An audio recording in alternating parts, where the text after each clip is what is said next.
Hey friends, this is a little bit different of an episode because usually when we talk about marketing, we're talking about customer and client acquisition. But today we're talking about marketing over the entire customer journey, from the time that they first hear about you to the time that they stop working with you.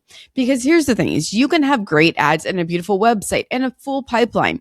But if your buying process is confusing or your onboarding is messy or your teams are not telling the same story across different departments, your growth will ultimately flatline because customers don't care where marketing ends and sales begins, or where sales ends and customer experience then begins. They only care about the experience across the entirety of the company and their time working with you. Hello and welcome to the Humans of Growth podcast, where we talk about the stories and strategies behind business growth and development. I'm your host, Aly Hathcock, and today's episode is sponsored by Inkbound. The average mailbox only receives 2 to 3 pieces of mail per day, and that's if they're lucky. And most people receive fewer than 20 handwritten cards per year. Inkbound helps businesses stand out by sending real, personalized handwritten cards written by real humans with real ink to the prospects and clients that matter the most. So if you're looking for a memorable way to prospect or strengthen client relationships, head over to tryinkbound.com. That's tryinkbound.com. Today's guest is Nikki Leonardi, the marketing strategy consultant over at ClearEdge. Nikki, welcome to the show. Thank you so much for having me. I'm excited. So, Nikki, I gave you no prep for this, but we don't actually start with marketing. So tell me, I introduced a little of the professional side of you, but in a sentence or a story, who are you as a human? What's bringing you joy right now? And caveat, it can't be a partner, family, or kids. Oh, gosh. Well, okay. That's a little harder, but no. The joy that I am feeling right now is I am very much a exercise enthusiast. So I have really just made it a priority. I just turned 50. And so my whole priority is getting out there and exercising as much as possible. But the one thing that I'm really focused on right now is 50 new things in my 50th year. So I've been trying all kinds of new things, from travel to products to foods, you name it, I'm up for it. So if any of your listeners have ideas for me, I'm all ears, because I am definitely trying everything new. Okay, well, you just changed the direction of the podcast. Okay, tell me about, where did you come up with this idea, first of all? Well, first of all, I wanted to do something really special for my 50th. And I was like, I love to travel. I love new foods. I'm a foodie. I could do all of that. Or I like to read books. So I was like, maybe I'll try 50 new books this year, 50 new places. But then I realized I just wanted to try some new stuff. And I did not want to settle into just being 50 and doing the same old. So I really am trying to take myself out of my comfort zones. And I do like to try new things, but it is really interesting how much you really like what you like. And so you get stagnant a little bit. And so I was like, I'm not doing it. I'm 50 and I am doing things right. So I've been trying all kinds of new stuff, even like mopping systems, new sheets, things that I just never even thought about. So it's been really fun, but I've had to be really intentional. And it's been fun. And also I hear that some of the stuff is not necessarily fun, like new mopping systems and new sheets. Right. Like, okay, I like some new sheets, but mopping, it's not always like the most exciting things. It's like the small stuff. And that's what I like. So what's the small, unexpected thing that you've tried in the past 90 days that has shocked the hell out of you? Well, I am going to go back to my mopping system, because I was like a Swiffer kind of person. That's what I used all the time, both the dry and wet mops. Yeah. I went to O-Cedar, and holy moly, I am like a enthusiast now. Like, I can't believe how much cleaner my floors are. Like, in fact, I was like, I can't believe how dirty my floors were. Okay, hold on. Okay, I'm going back. I see the Target and the red bucket for O-Cedar. Yes. Gosh, this is so nerdy. I hope people watch the video for this. What's the mop head? Is it like Swiffer, or is it like the old fashioned squeeze moppy thing? It's kind of like that, except it's all like connected in one like piece, and you just snap it on, and then you can wash it when you're done. You just snap it off and wash it, but you wring it out like that. And there is something really awesome in that mopping system when you put it in and you like step on it and spin it out. It's really fun. Like, it really feels like you're doing something, and you get to put in really amazing, like smelling lavender cedar cleaner. It's so yummy. Like, I can't get enough. Oh my God. You know, when I was a kid, I had great expectations for what adulthood would be.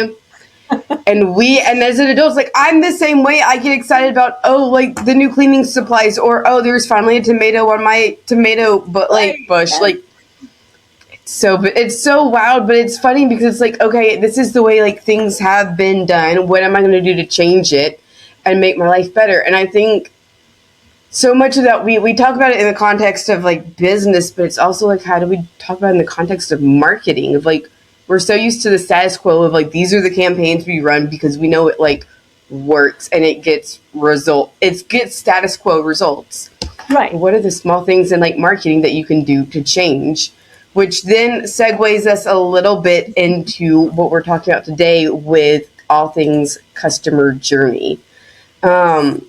So with marketing, you have different stages of the marketing funnel. We're going to jump down a little bit of the ways. We're going to skip some brand awareness. So you have a lead that's come through, a prospect, somebody that you've been marketing to, and they're ready to take the next step. And as business owners, the thing I see us do all the time is we make the process really freaking difficult. Yeah. Where do you see, with all the different businesses you've worked with, that we accidentally put friction into the process when somebody's ready to take action on something? Yeah, no, it's a really good point. And I'm so glad you bring it up, because when we talk about customer journeys, right, or customer experience, it's holistic. It starts from the moment marketing goes out there all the way through that experience. And I think people get confused with that sometimes. It's like, as soon as it's off of marketing's hands, all of a sudden it's not marketing. But that's not true, right? In customer experience, it's not a department. It's not an operation. It's a perspective. And so it's really important for organizations, and I see this all the time, is they just stop. They stop right at that moment. Yep. And they don't continue to look and understand, what is the friction? Why did this client have such a hard time either onboarding or either getting over the fence and signing and inking the deal, right? Yep. And it's because we don't make it easy for them sometimes. And that is a really key element. And that stems all the way back to, are your organizations within your organization talking to each other? Is sales talking to marketing? Is marketing talking to sales? Is operations? Is customer sat? How are they all interacting, and are they consistently understanding what we've promised as marketers for an experience? Yeah, and I think you hit on something that's super important, and I've started to hear more people talk about this, is that marketing and sales are not meant to be siloed, because the point of friction, it's like you've built all this trust theoretically, depending on how your marketing is going, right, to the point of conversion, or we have our introductory call. But then it's like, technically that lead gets passed off to sales, but everything that the sales department is doing is still technically marketing. Yes. Like, what are you doing between the point that like you have the introductory call, then you maybe send the proposal, and then you have the second call? Every step along the process is marketing, and you still build the same marketing concepts, still apply to sales as well. And so it's so funny. It's like marketing and sales are separate, especially at like mid-sized to larger companies. But it's like, you need the marketing and the sales process to continue building the trust. Absolutely. You have to be talking. You have to do that. And I think it comes down to it when you really talk about the idea of trust, right? That's the experience. Yep. It can't be based off of, hey, that was really good marketing, we trust you. No, it's really good marketing. That was one moment of it, and we trust you. But now what's next? Can I trust you? Do you understand my problem? Will your solution or service work for me? And then what happens next? So that is how you start to build that trust, and that's how you ultimately start to grow your business. Yeah, can you give me an example of it? Oh gosh, let's see. I You mean, can make up an example as well. oh goodness, I've got lots of examples. I think. I mean, I think it just comes down to, what is your customer trying to accomplish? One thing that I think a lot about, I work with plenty of startups. I work with all kinds of sizes of companies, but let's just say when I work with startups, oftentimes I work with some of the smartest, most amazing people who have some of the best ideas I've ever heard. What's really interesting, right, is that they are so sold and bought in on what they're doing, but often they can't get out of their own way. And so trying to Yep. help them understand what it is that they're doing and what problem they're solving for their customers. How do you say that so that your customers even understand, your prospects understand that this is going to help me, it's going to make my life easier, it's going to come back. So oftentimes when I'm working with those organizations and CEOs, I'm having to start right there. I'm working with the CEO who's also operating in the sales role and the marketing role. So I'm in there trying to play all of those items. And ultimately, even if it's one or two people that I'm working with, they often have very different perspectives of what their goals are and what they're trying to accomplish and how they're talking about the product or service. And that's where it can go sideways really quickly because it's inconsistent. So what your prospect experienced initially is completely different than what they're experiencing it in the sales and then in the activation phase. Yeah, 100%. And that's what especially with like startups, when so much of the marketing sales process is founder led, like the founders doing the sales calls, is that they're so close to the product that they know every nuance of it. And they know the jargon and the technical terms, but the prospect doesn't. And so like I consistently have to go tell like clients, it's like, no, you have to talk to your audience and to your prospects like they're five. Yep. And it's not to be like demeaning, but it's like you have to assume that they understand nothing about this industry. And you're explaining this to like maybe like a high school kid for the very first time, and you have to like break it down and speak like what I call it street language, like speak their language. Oh, 100%. And it's got to be easy. It can't be complicated. They've got to be able to understand it quickly, and they've got to be able to understand how it's going to make their life easier. Yeah, 100%. And then you get into the situation is like as they get out of they're still in the startup phase, but as the founder is maybe doing more of the marketing and you hire your first salesperson, the stories that marketing is now telling is often different than what the new sales rep is saying. And then your challenge is then how do we unify these stories? Absolutely. And then I see that a lot with my clients who are a little more mature, right? Who have, those 3 to 10 person sales teams or the 100-person sales teams. And then those stories are all over the place. And ultimately, what I notice the most when I come in on those, it's that they're not talking. Like something as simple as, how are you guys communicating back and forth? Like, are you doing meetings? No. Okay. Well, there we go. We can, easily and quickly. And in today's world now with all of our, agentic AI and information that's at our fingertips, there's a lot of things companies, can certainly be doing to communicate easier and to keep that consistency going. 100%. And that's where it goes back. Like if more people, I see so much of like the marketing and sales problems is not a marketing problem. It's not a sales problem. It's an internal communications problem. Yes, 100%. I always call it the alignment problem, right? So I have a lot of companies who, they'll bring us in, they'll bring me in and they'll say, I think marketing's not working. We can't seem to grow. We're not getting leads. It's all about marketing. And I will say most growth challenges I encounter, it has nothing to do with strategy or marketing. It's in alignment across the organization. Yep, 100%. And then so my question with that is, you've seen a lot of marketing processes, a lot of sales processes. What are some signs that a company's buying process and maybe sales process wrapped in there is too complicated? Oh gosh. Well, when you start seeing drop-offs, especially from if you're starting to do calls and meetings, but you just see that drop off rate happening, that typically indicates to me immediately that is something's going wrong there. Is it just communication? Is it actually that it's complicated? Is it that it's expensive? Does it not make sense? But typically that's where I start to see those red flags right then and there, is when we don't have those conversion rates. And so that's what I'll look at first. And oftentimes what I'll ask a CEO or the leadership team to do is to actually go on their buyer journey. Like, go ahead, do it. Mm-hmm. Start at the beginning. Pretend you're not the CEO. Pretend you're not the head of sales. Pretend you're not the, any of the operations lead. I want you to actually try to purchase your product or service and try it. Where are those friction points? Where does it start to get complicated? Where do you get confused? And that is out of the gate where you're going to know where you need to focus your efforts to change that.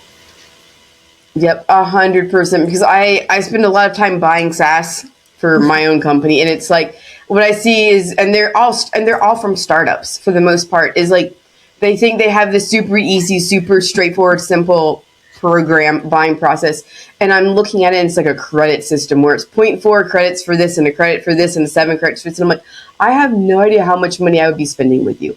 Right. At the end of the day, I have no idea what I'm actually getting out of this, and I think it's like the CEO needs to go through like their own buying process. Yes. But what happens, but they are still going to have like their own internal biases because subconsciously they know what all this means now. They've been living and breathing. So what happens if they ask their partner to go through it?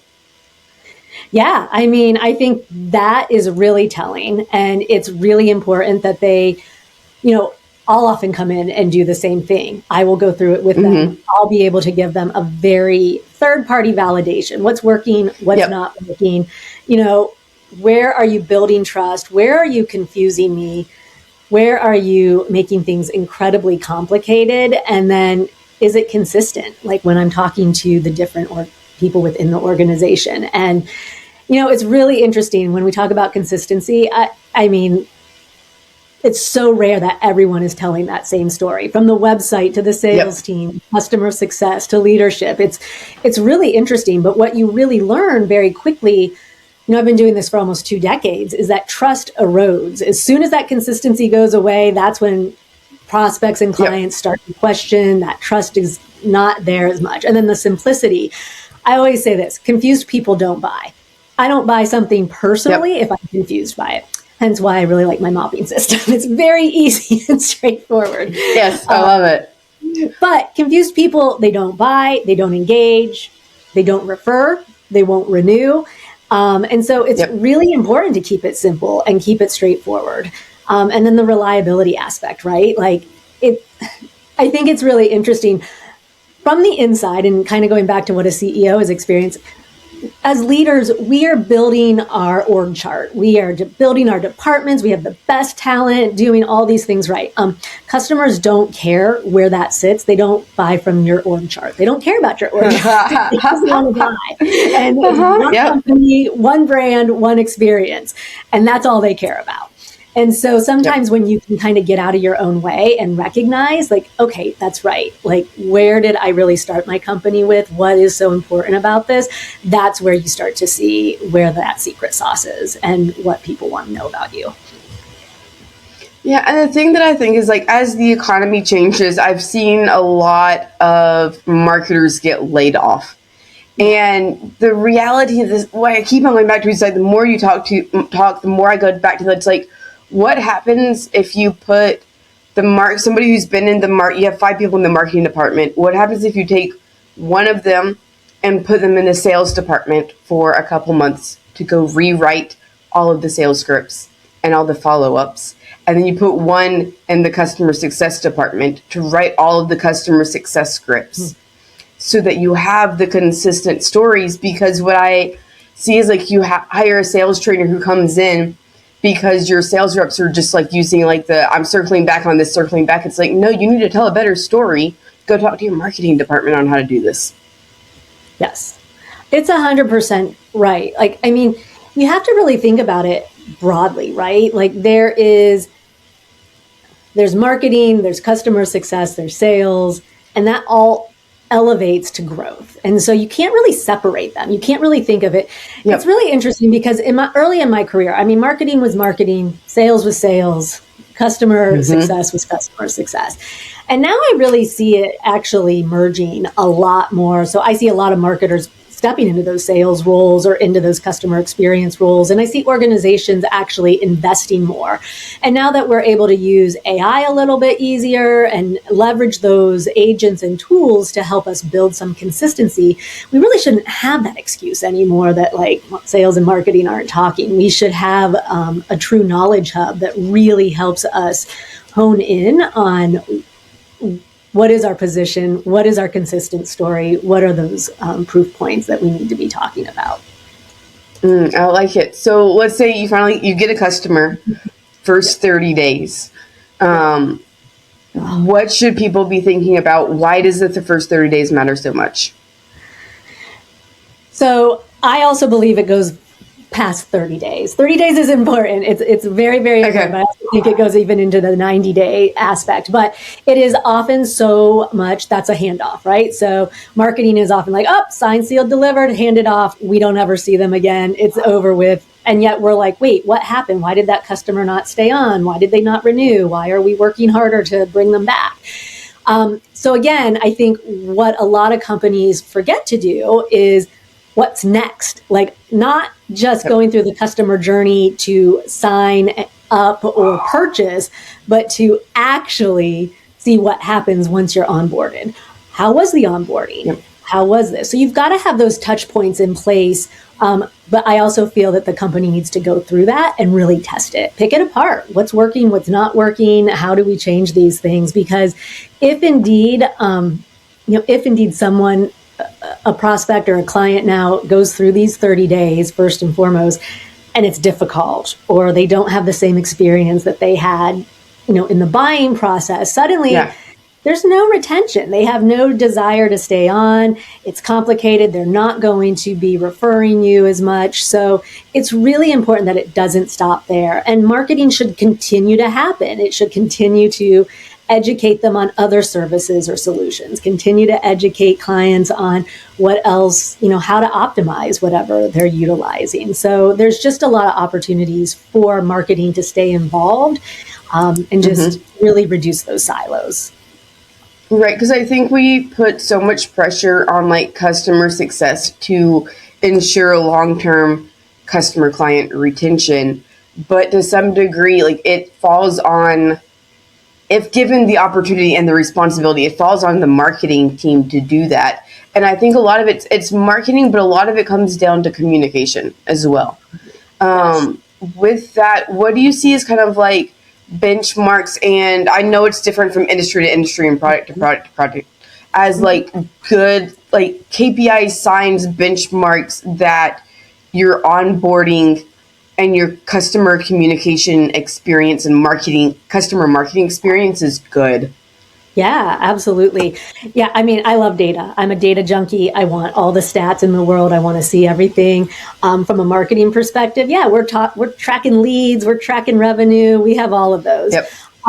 What I do think that companies don't do enough of, and it's not always the easiest thing, so you have to kind of be creative, and you sometimes have to even start manually.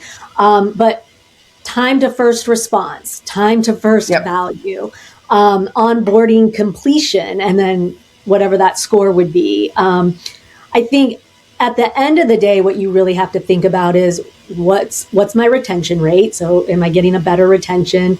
That's how I know this is working. Higher referrals, increased lifetime value, lower acquisition costs, brand reputation. We should be seeing a stronger brand reputation out there. And then what we're going to start really seeing more and more of is more positive AI, LLM visibility as customer sentiment is increasingly influencing that discoverability. Yeah, and I think that's something that we have to start paying attention to more and more now, is that what our customers are saying is going to have more of an impact than it ever has before because of the LLMs. Yes. Because you can have all the best marketing in the world, but if your customer experience has gone to hell, or your SaaS product has like 2.5 stars, Yes. and you have like a crap ton of like bad G2 ratings or wherever, right, that's going to influence your what shows up on LLMs. And you can do all the right like AEO things, but you can't get rid of the fact that the AI now knows that you don't have a great customer experience. So why would it recommend you as opposed to your competitor? Correct. Yep. Yeah. It's definitely going to be amplifying that more and more. It's not that that doesn't exist now, but people have to actually work to find that. So now it's out there. It's really easy to get dinged on that. So, Nikki, I've asked you a bunch of questions so far today, but what is the question that I have not asked you that you wish I would ask? Oh my goodness. I don't know that it's necessarily a question, so to speak. But I do think that it's just really important to remember that growth doesn't happen because of marketing. I hear that a lot, like our marketing function is broken, that's why we're not growing. And, I kind of sit at that crossroads. I was a psychology major in college. I have such a passion of understanding what people are thinking, what drives their behavior, why do they make the decisions that they make. And ultimately what we know in business is growth happens because of an experience, of a customer experience. Marketing really amplifies whatever experience already exists. If the experience is exceptional, marketing is going to just accelerate that growth. I think what's really important to remember on that flip side, if the experience is actually broken within an organization, marketing, if it's doing its job well, is actually just helping more people discover the problem faster. So it's just so important that marketing is at the table and talking about it, making sure that it's consistent. Like because I think there's so much pressure on marketers nowadays to perform, and the job to grow a company cannot solely be put upon the shoulders of the marketing team. It cannot. Because there's only so much that they can control and they can do. Because even with all of the best, and this is where, I almost to some degree feel bad for, larger enterprise, marketing teams of, you can do all the right things, provide all the right deliverables, and things still not perform, and it's just outside of your control. And some of it's you need to optimize this campaign and fix it and make it work better. But so much of it is you can have the best campaign, but people are still going to go search you, and what shows up when they search you, or they give you the lead, or the lead comes in, it takes 2 weeks for your sales team to reply back to them. Correct. That's not marketing's fault. It's not marketing's fault, but we will take the hit on that one. We will take the hit we are the punching bag of every company. In the nicest way. There's not a nice way to put that. So I'd say if your company is struggling to grow, yes, look at your marketing, evaluate, but it's also what's the rest of your operations doing? What's your sales team doing? And then what is your customer experience and your customer success teams doing? Exactly. Exactly. You've got to understand that full picture. Nothing should operate solely on its own. And as you mentioned, it's 100% correct. We need to be paying attention to what works, what doesn't, optimizing campaigns.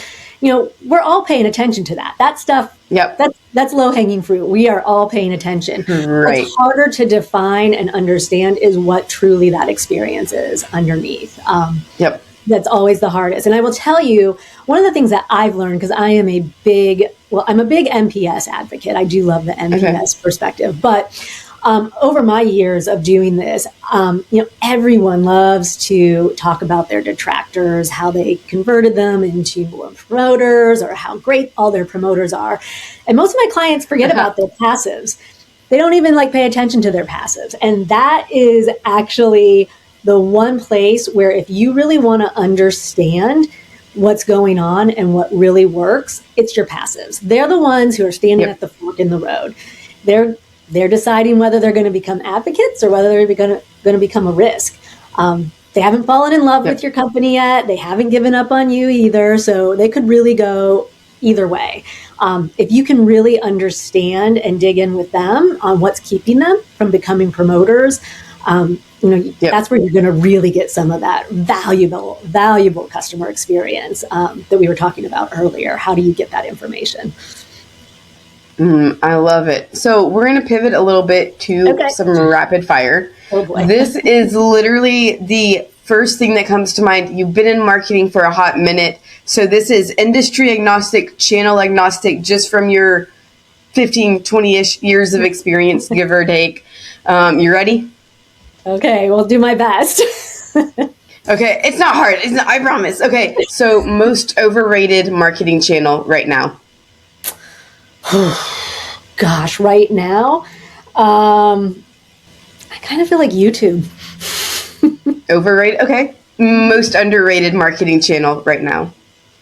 We were just talking about this earlier this week, and now I'm like trying to struggle which one do I want to go with. I think a lot of companies, I'm saying underrated because I don't think a lot of companies are doing it well. It's their database, cleaning their database. Like that is gold, but it is really not clean in most cases. There is no governance.